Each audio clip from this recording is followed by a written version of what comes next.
Was it the number of people in the 2000 Mules documentary that were shown on camera dropping massive amounts of ballots off at drop boxes with their faces covered, wearing latex gloves after someone was traced to ballots via fingerprints?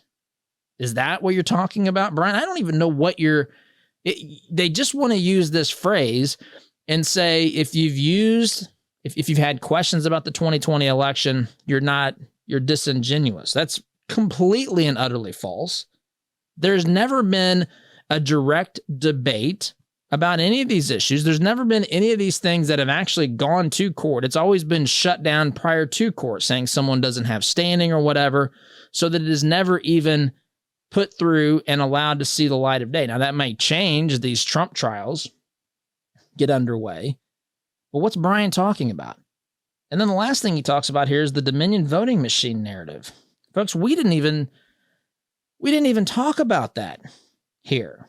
I know that was insinuated. I know that lawsuits followed. I mean, this to pretend that what the media did, and as we talked about last segment, to pretend that is akin to these three examples is just,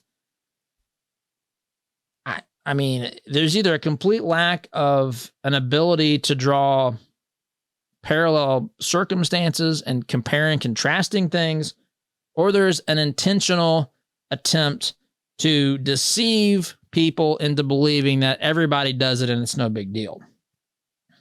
Because these things are not, they're not comparable. It simply is not. He finishes his stupid little tweet here by saying, I feel that one side is picked apart over tiny things while the other side is given second and third and 100th chances over major lies and embellishments.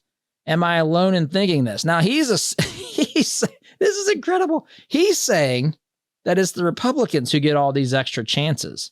You've got to be kidding me. You are alone. You are alone in thinking that.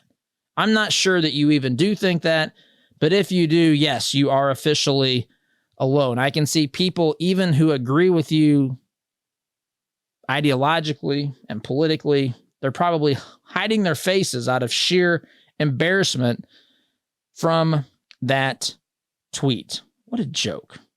But at least I'll give him kudos. At least he acknowledges that the term bloodbath and the use and what Trump meant by that phrase is an exaggeration. So kudos to him for that.